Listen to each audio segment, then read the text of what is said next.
quick disclaimer before we begin, the PEMF podcast does not contain any medical advice, and the content provided is for informational purposes only. If you have any health concerns, please visit a healthcare professional. Welcome back to episode 9 of the PEMF podcast. Today is episode 3 of a mini-series called PEMF Talk, where we answer your questions that you've left either on Reddit, on Spotify, or any other social media platform that we're on. If you want your question featured in the next episode, please leave them underneath in the Q&A, which will be underneath this episode, or if you're watching on YouTube, in the comments section down below. But today I'm not joined by Andy, I'm joined by Grace. Hello. We'll start off with something we normally start off with. What actually is PEMF for anyone who is maybe their first time listening to the podcast? So Grace, what actually is PEMF? How would you explain it to someone?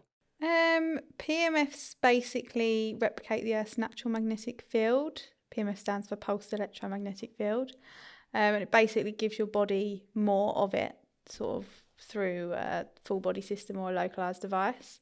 And it works on a cellular level to help repair and regenerate damaged cells and tissues around the body. Cool, brilliant. We'll start off with a question that I believe I just got off of Reddit. Quite a controversial one that is asked quite a lot. What is the difference in results kind of with high and low intensity devices? All levels of PEMF therapy are beneficial on the body, whether it's low or high intensity. It's sort of something's better than nothing. But in our experience, higher intensity devices do tend to give more benefits and more improvements overall, and at a faster rate as well. If you're just using sort of a lower intensity device, say for a chronic condition, you're probably not going to notice as much of an improvement or a difference as to if you were using something a bit higher. On to our next question, which is kind of similar. How long should people actually use the therapy for? Should they just use it for a day and that's it, and they'll be got the result they want, or do they need to use it for a week, a year? How long do they need to use it for? PEMF therapy is definitely a long-term therapy. To get the most out of it, you need to be using it consistently every day for a very long period of time. If you've got sort of chronic issues, it's sort of important to set a realistic timeline for yourself, as in probably won't notice as much improvement or benefit as to someone without chronic issues as fast. But no, it's definitely sort of a 2 to 3 times a day type of therapy for obviously a very long period of time. It's intended to be incorporated as part of your just general day-to-day lifestyle. It's not a one-day thing or a one-week thing. It's also part of the reason why we don't offer trials on the devices, because obviously it just encourages people to use it for sort of 2 weeks and think they're going to be feeling sort of improved, or it's all their issues have gone, and it's just not the case. It needs to be applied, long term. Okay, great. We'll move on to the questions that I found on Reddit, just in kind of subreddits and etc. The first one, I actually saw this quite a lot throughout different kind of subreddits or just in comment sections of different posts and etc. Is, can you lay on the mat on your stomach or your side, or is it just best to lay on your back? It's whatever's comfortable, really. It works in a 3D effect, so it's not going to make a massive difference if you're laying on your side or if you were even sat up on the mat than it would if you were sort of laying on it. Obviously, most people lay on their back, but it's whatever's comfortable. What about if someone's like, say they've or something on their stomach? Might it be better to lay on their stomach, kind of thing? No, not really. Doesn't really matter. If you had a full body mat and you lay on your back, but you've got a stomach issue, that's still like it's not going to make enough of a difference, kind of thing, because it works in a 3D effect. It's traveling. The whole magnetic field is still traveling through the body. But if they want to, they can. Okay, cool. Another one that I saw quite a lot. Can you put a blanket over the mat? If so, should you use maybe like a thinner blanket? Is it maybe bad to use a thicker blanket? What would you kind of say? You can use blankets, or people use sheets just for sort of a comfort thing. Just sometimes it makes it a little bit obviously more of a comfortable session, or if you're looking to sort of maybe sleep on the device. But yeah, you can. There's no reason why you can't. The pulse electromagnetic field will still just penetrate through. So you shouldn't necessarily avoid maybe putting a slightly thicker blanket over the top, for example, or a duvet over the top. No, not really going to make too much of a difference. Obviously, you might lose a little bit of the magnetic field, but nothing too drastic. That just be comfortable when you're using it. Cool. So you probably answered the question in the next one exactly the same then. Can you lay with your face directly on the mat? You can on some systems. Some systems, they don't recommend you use it over the head area. They're usually the much higher intensity systems, the ones that sort of go over about 5,000 Gauss, I'd say. They usually recommend that you stop at the shoulders on the mats. But other than that, if you want to, you can use the device on your face, fine. Another kind of very popular one, especially with people who have like OMI mats. Does anyone with an OMI mat have any suggestions for increasing comfort? What would you maybe suggest to anyone who might ask you that question?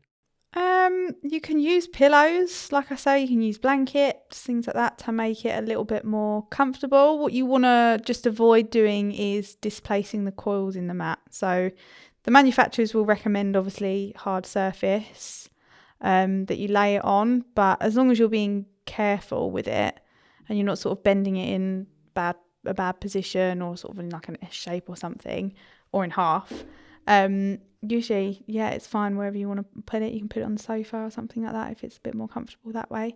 You just want to sort of be careful because there's copper cores within the mat, and in the OMI systems specifically, they're quite thin copper cores, I think. So just be careful not to sort of break those because you'll break the circuit in the mat.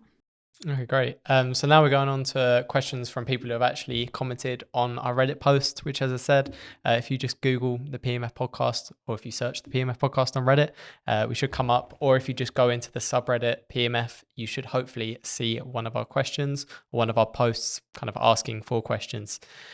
This person has a Beyond mat.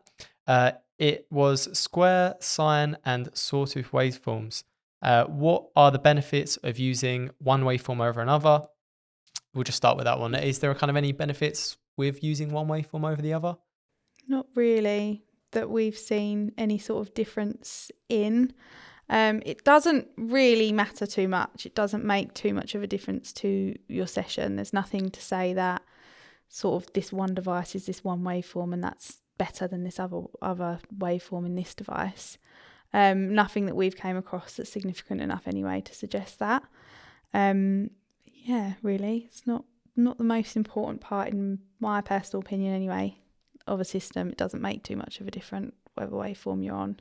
So the second part of their question is kind of another one that seems to have a lot of questions on Reddit, and it's about the polarity of the devices.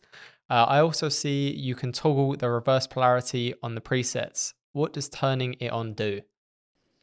So the polarity of the device is basically the way that the magnetic field is travelling out of the mat. So if you've got it facing north, so obviously the magnetic field is going north, coming back down and coming back up through the mat. If you've got it south, it's the other way round. So reverse, I'm assuming if it's set to north, then reverse is going to be just south polarity. It doesn't really make a difference. As long as it's there, it's travelling either north and north. If you've got a localized applicator with you, they both basically need to be set to north and be facing north, or they both need to be set to south and facing south, so that the magnetic field is sort of complete. They can't be opposite facing, if that makes sense. But yeah, it doesn't matter as long as they're both facing north or facing south. It doesn't matter if you've got north or south facing polarity. It doesn't make a difference. Okay, cool. Can you kind of explain what polarity is? So the polarity is basically the way that the magnetic field is coming out of the body. The way the magnetic field is coming out of the mat. It's either coming out north facing or south facing, and it will come. So this is the mat. Can they see that? Yeah, if you're on the video podcast, Grace is doing a demonstration for you. Sorry. So if this is the mat, it's coming out north, it's coming this way, it's going around the body and coming back up through it. If it's south, then it's going down that way, around the body and back down into it. It doesn't make a huge difference what way around your polarity is. There's nothing that I've come across myself that sort of says north is way better than south. It's not, again, a huge factor when choosing a device. So we'll go on to questions now from people who have commented on our TikTok posts, which if you don't know, we are just the PEMF podcast on TikTok. If you go drop us a follow on there, that would be amazing. But the first one is, do you believe that the PEMF machines kind of slash devices could reduce cervical spine instability and make the neck stronger, or no? So PEMF therapy isn't actually condition specific. There's over 10,000 studies into the therapy itself with so many different conditions and symptoms. The best way I could answer that is there's no evidence that I've come aware of that it couldn't be helpful. It is working on a cellular level at the end of the day. It's about helping the body overall to heal and improve and obviously become stronger. So yeah, I'd guess that would be my answer. There might be a study into that specific issue out there. I haven't come across one directly into that, but there's nothing to say that it couldn't be helpful. Yeah, great. So on to our next question from the same person on TikTok. PEMF full brain injury. How do you know when almost cured besides symptoms like colourful skin, thicker tissue on head? Okay, I want to start by saying PEMF therapy is not a cure for any medical condition. We're not going to make that kind of claim. A brain injury, full brain injury, is obviously quite a significant injury. But I would say that if you are experiencing more colourful skin, thicker tissue on the head, things like that, then that's a really positive sign that it is helping. But it is just sort of helping the body to heal itself naturally. It's not that's not a sign that, yeah, you're going to be cured tomorrow. Like, that's going to be it. It's done. So it doesn't work like that. It's not to be seen as a cure. But if you are experiencing positive improvements, then I would say that that's a really good indication of that it's helping, just to improve that. Okay, so on to our last question then. PEMF versus stem cells, or kind of compared to stem cell treatment. What is the comparison? Is there a comparison? What would you say about that? Well, stem cell therapy is different to PEMF. I know more about PEMF therapy, far more about that than I do about stem cell therapy. So it's quite hard to sort of make a comparison with it. I do know that PEMF therapy is complementary. So it does work well with other therapies as well. From my understanding, stem cell therapy replaces the stem cells. So yeah, PEMF would obviously just help sort of with that process. It's complementary. It's just helping that to sort of go along, really. I don't know how else best to answer that question. So it's something you would necessarily use with doing stem cell therapy, like the treatment of stem cells. Yeah, perhaps. Obviously we're not medical professionals, so obviously someone that's giving stem cell therapy would be. So it's important that you speak to your medical professional about PEMF if you are going to use them both at the same time and see what they say. But it's an alternative therapy. It's safe to use. And it is complementary. A lot of sort of practitioners use it alongside other therapies. I can't see why they couldn't benefit from using it alongside stem cell therapy. But it's hard to give sort of a definitive answer because I don't think it's fair if I don't know enough about stem cells as I do PEMF. Yeah, no, of course. Well, that was all of the questions we have then. If you want to see your question answered or featured potentially in the next episode, all you got to do, just leave either a question underneath this podcast on Spotify in the Q&A section, either on YouTube or on our Instagram or even Reddit, literally anywhere we were at, we will make sure to answer your question. But join us next week where we will have another episode of the PEMF podcast. Thanks, Grace, for joining us. Thank you.